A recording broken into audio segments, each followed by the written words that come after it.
Moi, je le dis, c'est une guerre. Et quand on se lève le matin, si on n'est pas conscient qu'on est dans une guerre spirituelle, on est cuit. On est cuit. Le diable est beaucoup plus malin que nous.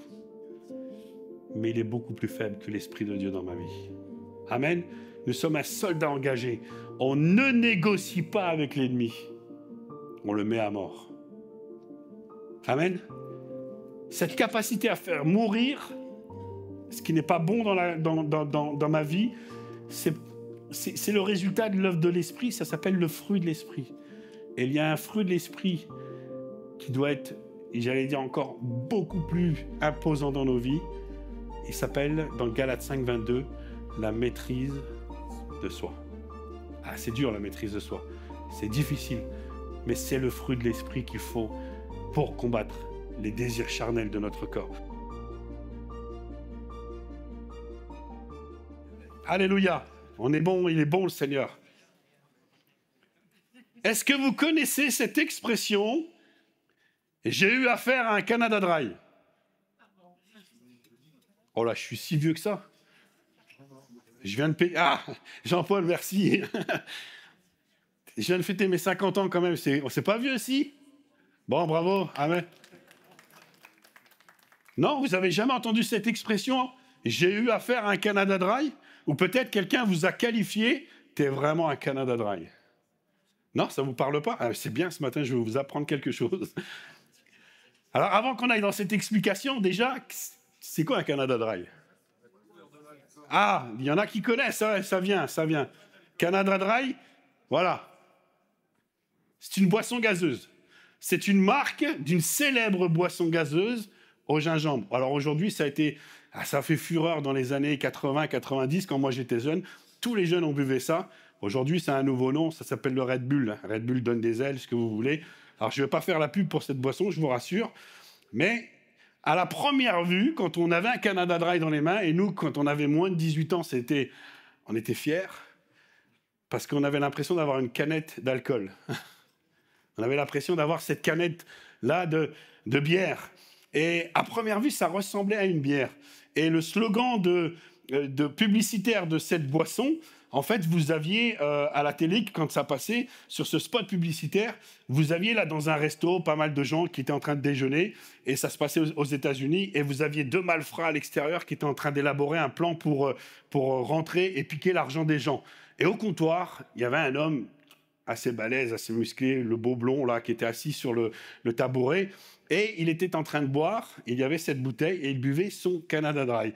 Et quand les malfrats rentrent dans le restaurant, ils font un check-up de ce qui se passe là dans la salle, et ils se disent « Ah, c'est bon, les gens, ils sont là. » Et il y en a un qui lui dit « Mais non, il y a lui qui est là. » Et l'autre, il regarde, il dit « Ah non, il est en train de boire un Canada Dry, il est en train de boire une bière. Donc laisse tomber, il lui fait comme ça, il est à moitié secoué, il ne nous posera pas de problème. » Et au moment où ils vont pour prendre l'argent et faire le hold-up dans le restaurant, ce gars-là se lève et il les attrape et il les jette dehors. Et vous voyez les gars qui passent par la vitrine dehors. Et en fait, il y a le slogan publicitaire qui arrive, ceci.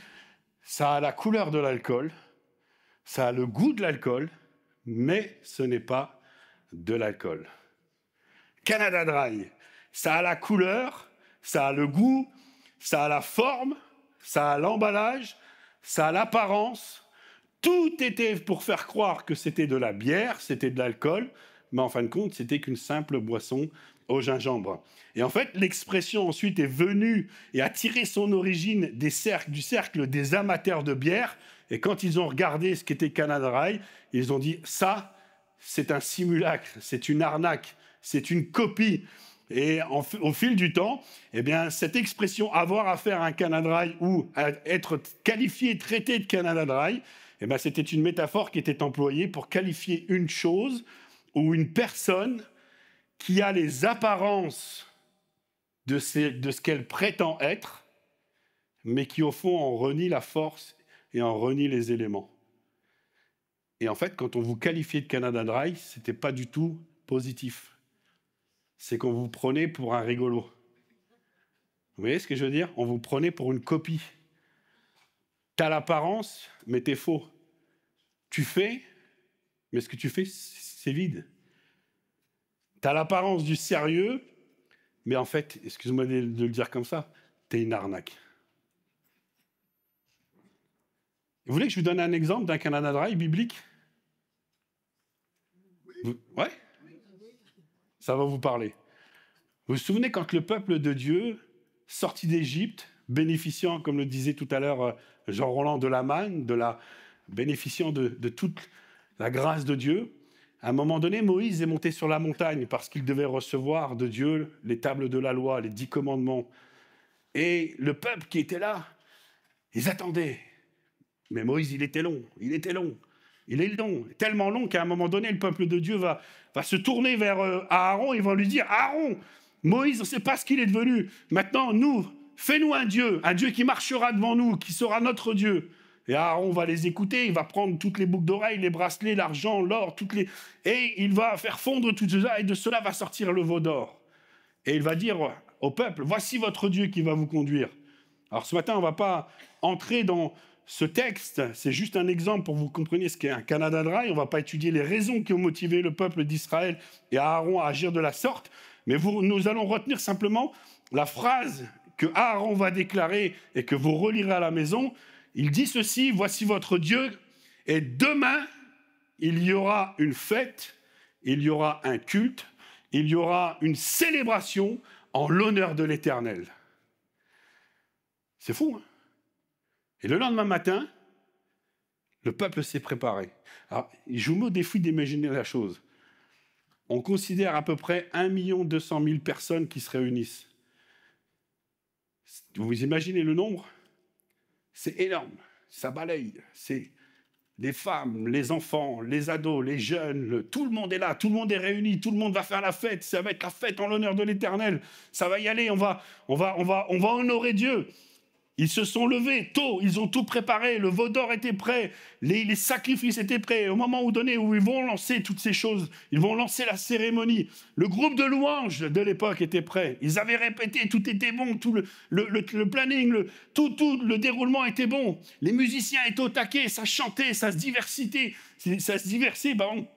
Et là, au moment où le son va sortir, le moment où la danse va se lever en l'honneur de l'Éternel, la Bible nous dit que dans les cieux, tout devient d'airain. En bas, il y a la fête, il y a le divertissement en l'honneur de l'Éternel. Tout monte vers l'Éternel. On a l'impression d'être des super adorateurs. Et à ce moment-là, la Bible nous dit que le ciel est fermé. Au contraire, ce moment-là, ce n'est pas du tout une super adoration. Tout avait l'apparence de l'adoration véritable. Tout avait l'apparence de ce que Dieu aimait. Mais en vérité, c'était un Canada Dry. C'était un simulacre. C'était une copie. C'était faux. Ça sonnait creux. C'était un temps où complètement Dieu était absent de tout cela. Sa nature, son nom, ses œuvres ont été outragées. Si bien qu'à un moment donné, dans la suite, vous lirez le texte, 3000 hommes sont morts à cause de cela. C'est grave. Quel Canada Dry, quel faux semblant. Ils ont offert à l'Éternel des choses, mais ils ne se sont pas offerts eux-mêmes comme Dieu l'aurait voulu.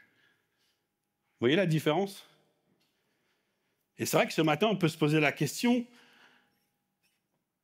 notre adoration, et ce n'est pas le titre de mon message, mais ça nous emmène dans la réflexion. Et j'aime prendre ce temps pour vraiment appuyer les choses. Est-ce que mon adoration ce matin, c'est une adoration qui est véritable, qui réjouit le cœur de Dieu? Ou est-ce que mon adoration ce matin, c'est un vrai Canada Dry? Sache que dans les derniers temps, les hommes auront l'apparence de la piété, l'apparence de l'adoration, mais ils en renieront ce qui fait la force. La meilleure définition qu'on peut avoir sur l'adoration véritable, c'est pas celle d'Étienne, de notre pasteur Sylvain, de Jean Roland, de pasteur Lama, de Jean-Paul, ceux qui prêchent. C'est pas la définition de ce que vous pouvez trouver sur Internet du prophète ceci, de cela. Non. La véritable définition de l'adoration, elle se trouve dans la parole de Dieu. Elle a été déclarée, elle est sortie de la bouche du Maître lui-même. Et un jour, Jésus, quand il est là, sur le chemin de son ministère, il va rencontrer une femme, on l'appelle la femme samaritaine. et il va lui expliquer sa vie, il va y avoir tout un échange. Et à un moment donné, ils vont parler de l'adoration. Et qu'est-ce que va dire Jésus à cette femme? Le temps vient, et c'est maintenant, on est dans ces temps-là, puisque le ciel est ouvert. Le temps vient, Dieu est esprit, et il faut que ceux qui l'adorent, dites-le avec moi fort, l'adorent comment?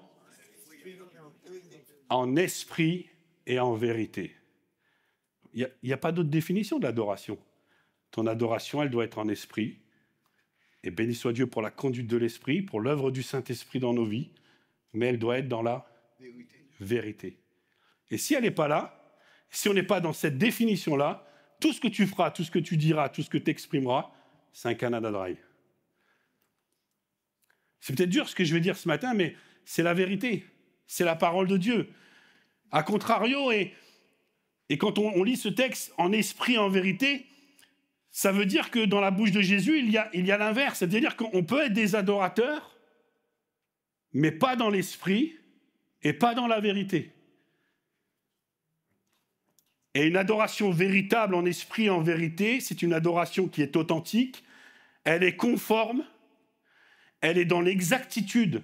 Non pas ce que les assemblées de Dieu de France, du mouvement de Pentecôte, ont décidé que serait l'adoration, mais dans la pensée de celui auquel toutes les pensées sont au-dessus de tout, et que nos pensées ne sont pas ses pensées à lui, mais l'adoration, elle se fait selon ce que lui, il a décidé, et dans ses pensées à lui. Amen. Une adoration véritable qui le réjouit, et je pense que ce matin, si on s'est réunis, c'est parce qu'on a envie que le cœur de Dieu soit réjoui, du peuple de Dieu à Marne-la-Vallée, de mon adoration personnelle. L'adoration véritable, elle possède un ingrédient. Elle possède un élément essentiel qui est non négociable. C'est un socle, c'est une base. Et vous savez quel est cet élément? On va le lire ensemble. Et c'est Paul qui le déclare dans Romains 12, verset 1er. Vous le connaissez par cœur. « Je vous exhorte donc, mes frères, mes sœurs, mes enfants, peuple de Dieu, par les compassions de Dieu. » Dites-le avec moi. « Je dois offrir... Je dois offrir mon corps comme un sacrifice vivant, saint et agréable à Dieu, ce qui sera pour vous un culte raisonnable. » En fait, il dit, c'est le culte que vous devez rendre à Dieu, et pas autre chose. Et la véritable adoration, celle qui réjouit le cœur de Dieu, c'est ce que Paul déclare, inspiré par le Saint-Esprit. Si tu veux être un adorateur en esprit et en vérité, ça ne commence pas par une ambiance, ça ne commence pas par une nouvelle chanson, ça ne commence pas par une nouvelle mouvance ou quoi que ce soit, une nouvelle forme. Ça commence par une offrande qui est vivante, et cette offrande qui est vivante, c'est ton corps. Amen. C'est ton corps. Et on va aller plus loin. C'est ton corps et pas ton cœur. Ton corps. Amen. Mon premier point est celui-ci, on va répondre à cette question. Pourquoi Dieu veut-il, et déclare-t-il par le Saint-Esprit qu'il veut notre corps? On met souvent l'accent sur l'adoration qui vient du cœur.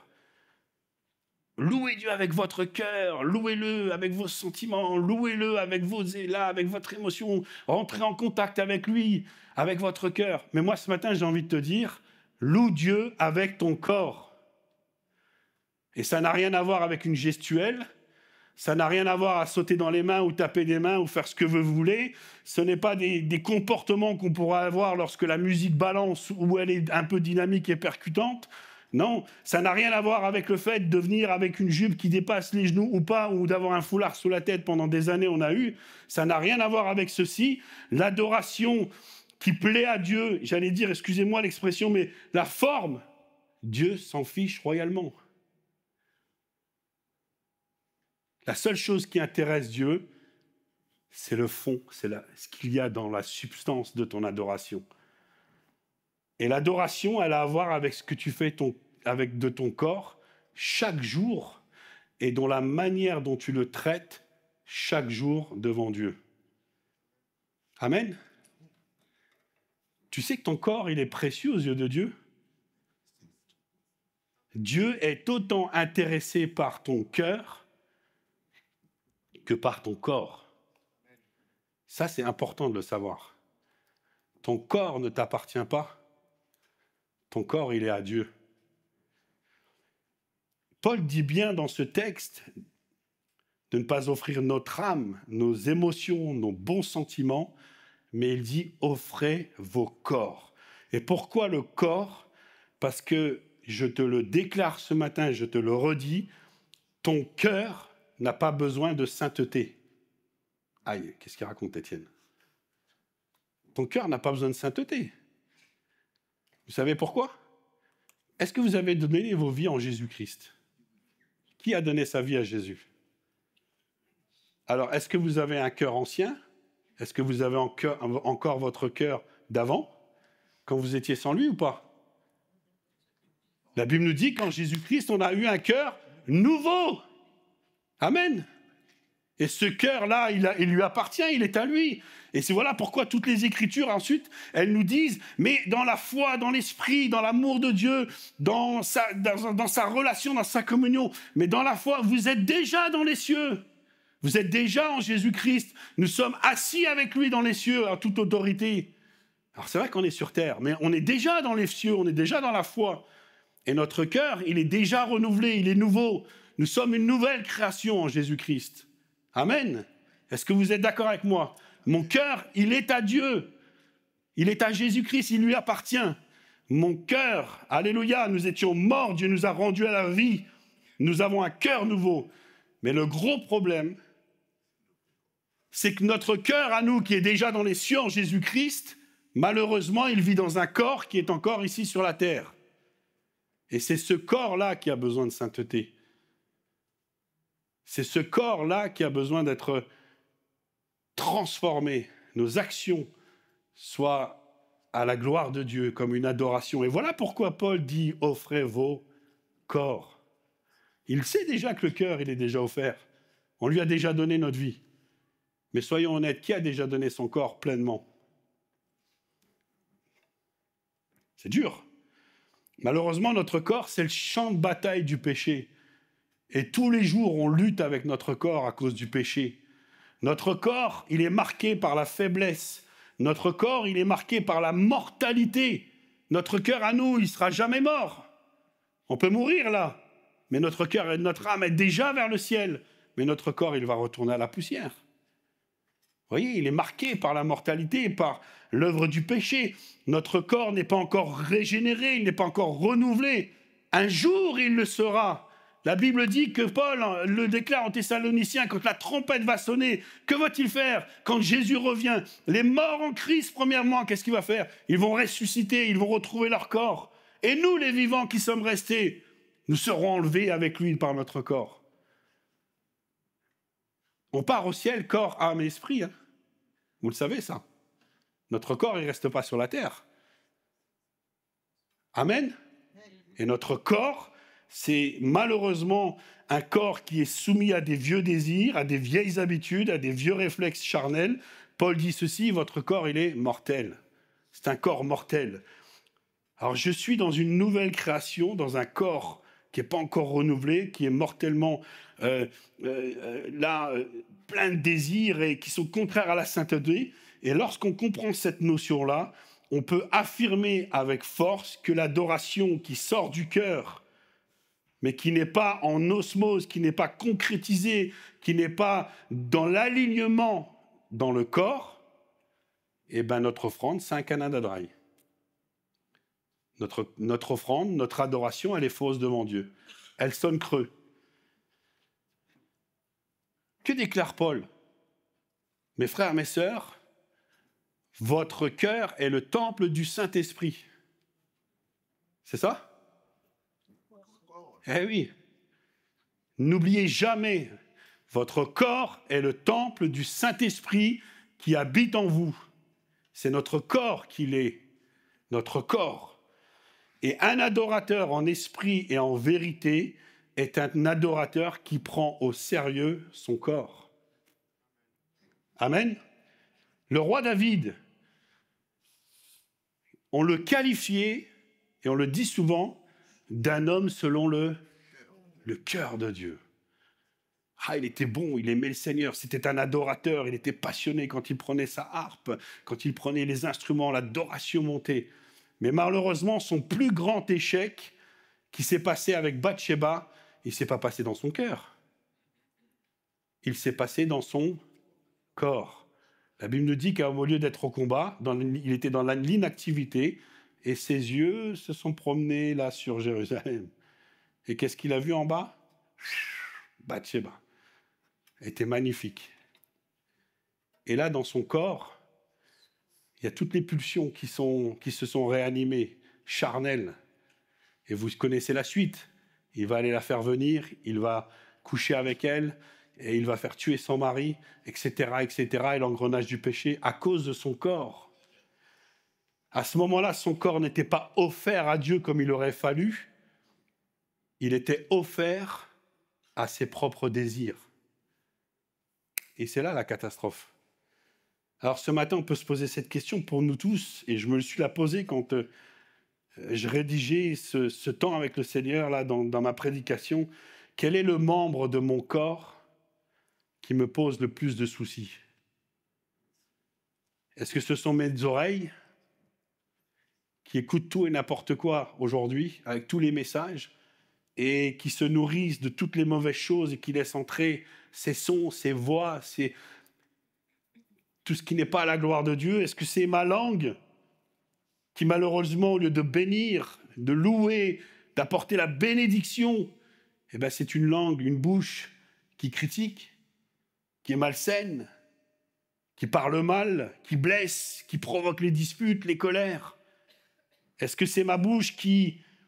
Il faut en parler. Est-ce que ma bouche ou mon estomac, dans cette liaison-là, est-ce que je vis dans l'équilibre?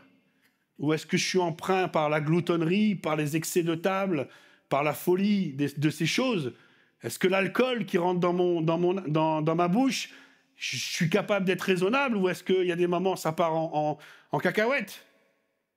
Est-ce que ce sont mes mains qui sont, au lieu d'être dans l'action, elles sont oisives, et puis en fait je me permets de prendre une petite dérobation par-ci, un petit vol par-là, c'est pas grave, personne ne le saura. Ah Seigneur, je te demande pardon, mon cœur il est bon. Est-ce que ce sont mes pieds qui me conduisent à aller dans des lieux où pertinemment je le sais que je ne devrais même pas y être? Et comme le dit le psalmiste 1, celui qui s'assoit, qui marche en compagnie des moqueurs, celui qui s'assoit, il va finir par mourir avec eux. Est-ce que ce sont mes yeux qui scrollent tout et n'importe quoi? Vous voyez, on a tous des membres qui nous posent problème. Et que l'on ne s'y trompe pas, mes frères et sœurs, ce que nous faisons de notre corps du lundi au samedi va impacter ton adoration. Et ce que tu fais de ton corps tous les jours, elle va impacter encore beaucoup plus l'adoration du dimanche matin. Eh oui, parce que le dimanche matin, on n'est pas simplement en tant qu'individu à se retrouver et à adorer Dieu. Le dimanche matin, on est là comme un corps complet en Christ. Je suis, tu es, nous sommes le corps de Christ. Et mon corps devient corps de Christ. Mon corps ne m'appartient pas, il est uni à chacun d'entre vous. Et ce que je fais de mon corps la semaine, ben forcément quand j'arrive, excusez-moi l'expression, mais étant comme un fruit pourri à l'intérieur. Qu'est-ce que vous voulez que quand on adore le Seigneur ensemble, je nomme personne, mais un fruit pourri par là, par-ci, par là-bas, par là. Comment voulez-vous que le panier soit joli au cœur de Dieu? C'est pas possible, vous savez ce que ça fait un fruit pourri dans un panier? Ça contamine tout le monde. Et ce que je fais de mon corps du lundi au dimanche, et quand j'arrive ici, eh ben ça va impacter notre louange et notre adoration devant Dieu. Alors, nous ne pouvons pas offrir un corps qui est souillé par le péché et nous attendre à ce que notre louange soit agréable. Forcément, notre louange sera un Canada Dry. Et Dieu ne pourra pas prendre plaisir. Dieu ne peut pas sentir un parfum de bonne odeur qui monte jusqu'à lui.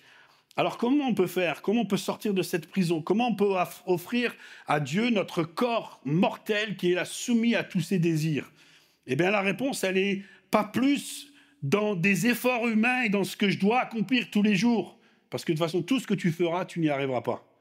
Comme ça, c'est clair et net. Au moins, on est sûr que tout ce qu'on va faire de nos propres vies, de toute façon, ça va capoter. Moi, j'ai déjà essayé d'arrêter de fumer pendant des années. Ah, je mettais des choses en place. Hein. Allez, t'en fumeras une de moins, une. Ah, t'en prendras plus que 5. Et hop, et je l'ai caché quelque part pour pas y aller. Je faisais tout. Enfin, à la fin du compte, j'allais toujours chercher mon paquet de cigarettes. Je refumais toujours les mêmes choses. Mais quand le Saint-Esprit est venu et que la décision a été prise, la délivrance, quelle grâce.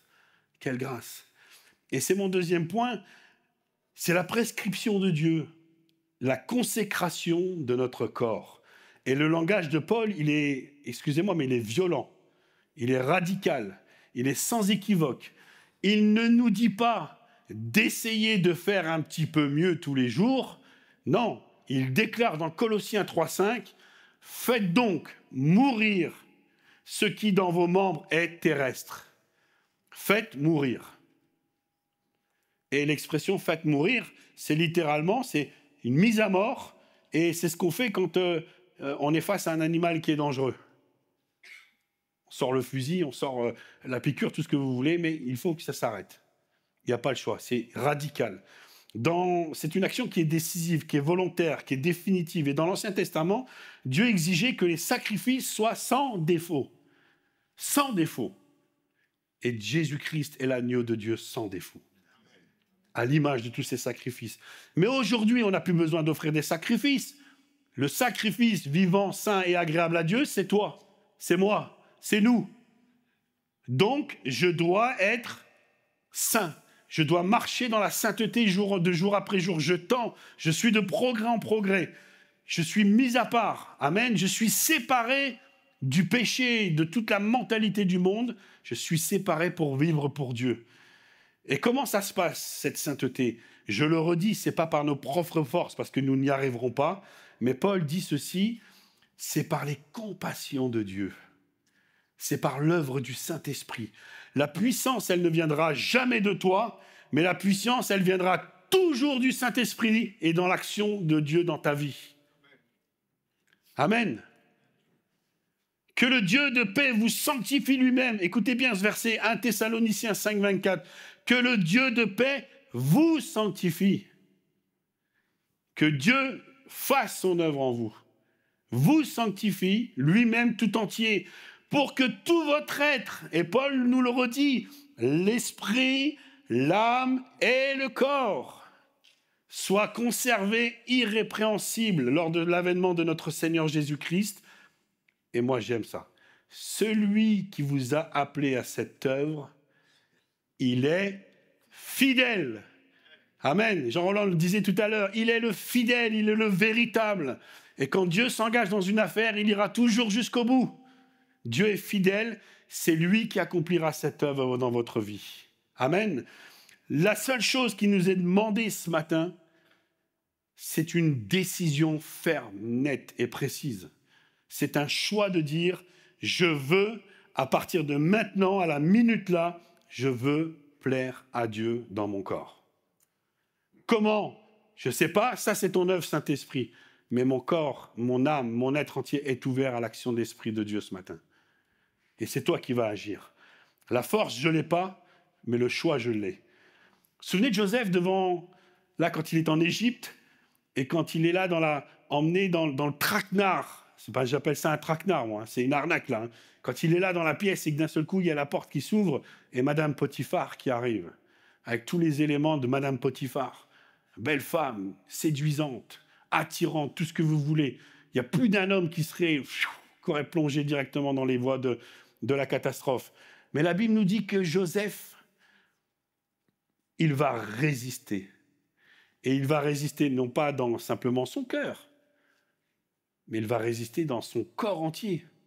Il va prendre des décisions, il va consacrer, il va offrir ses yeux à Dieu pour ne pas convoiter cette femme. Il va offrir ses mains à Dieu à ce moment-là pour ne pas la toucher, ne pas la saisir. Il va offrir, je le dis clairement, il va offrir son sexe à Dieu à ce moment-là pour ne pas avoir une relation avec cette femme-là. Il va offrir ses pieds et il va prendre la meilleure décision qui soit. il va vite, vite, vite prendre la fuite et partir loin, loin, loin. Mais béni soit Dieu parce que Dieu a été honoré par cette offrande. Amen. Dieu a été honoré par Joseph.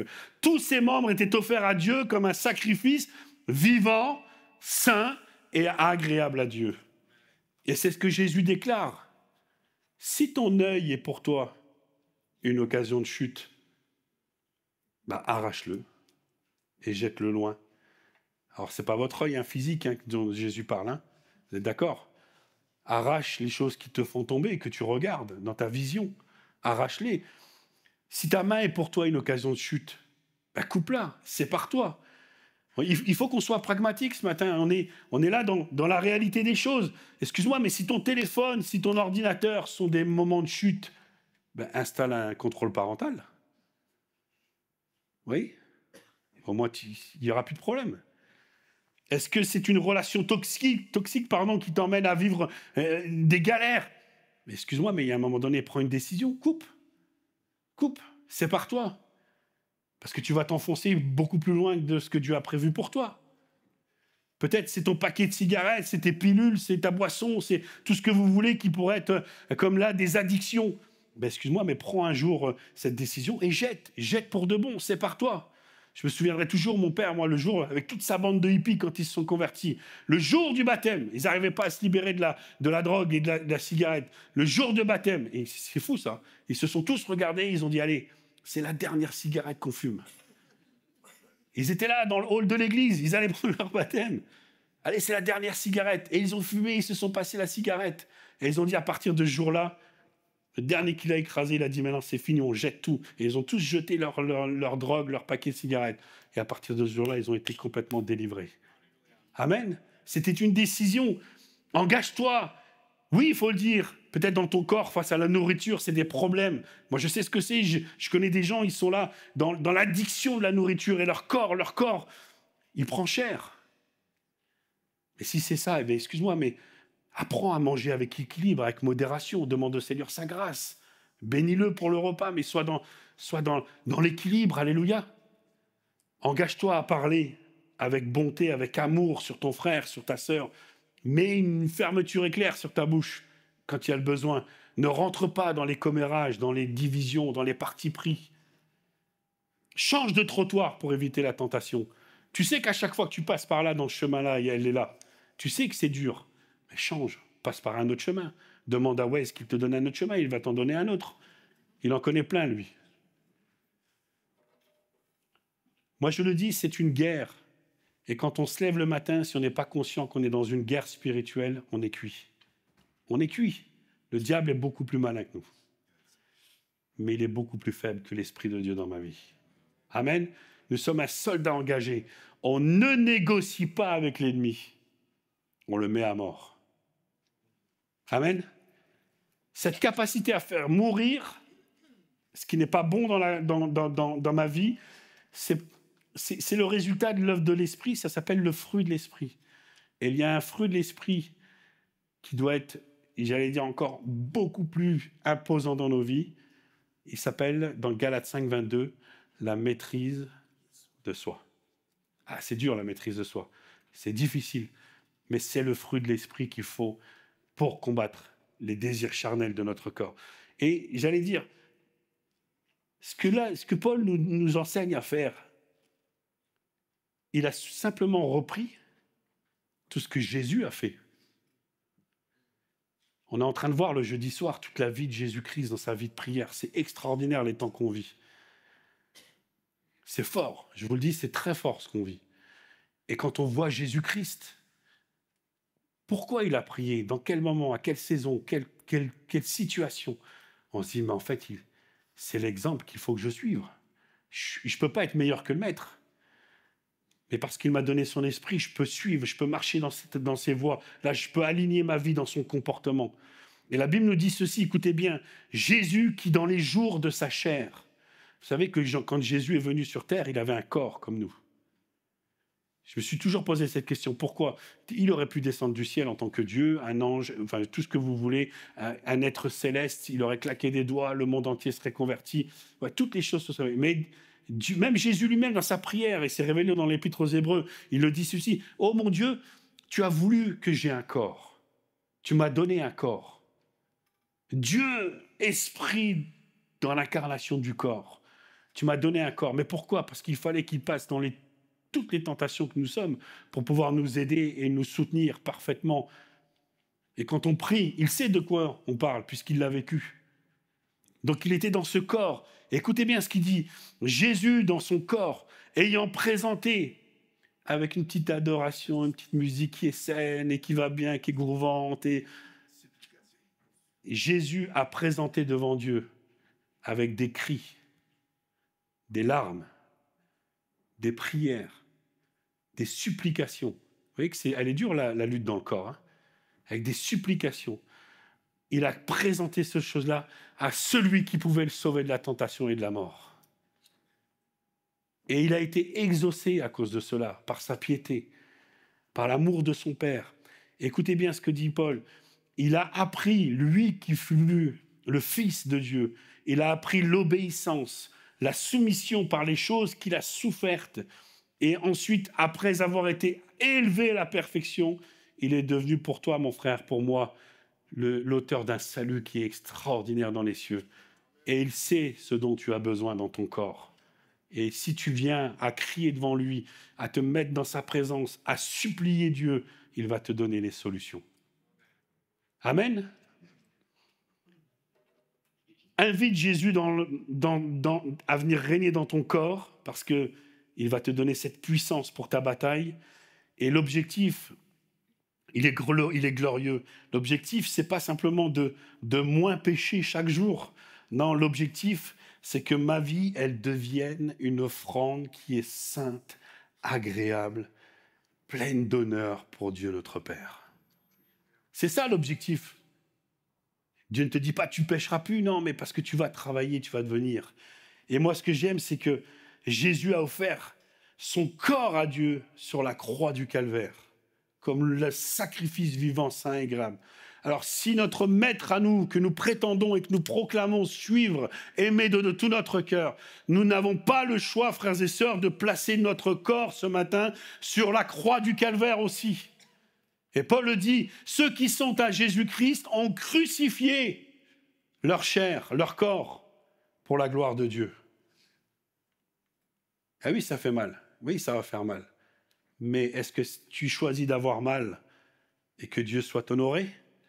Ou est-ce que tu choisis ton confort et que ton adoration soit un Canada Dry? Et je voudrais terminer par ce point-là, la récompense que j'ai quand j'offre mon corps à Dieu. Paul le dit, je deviens un sacrifice vivant, saint, agréable à Dieu.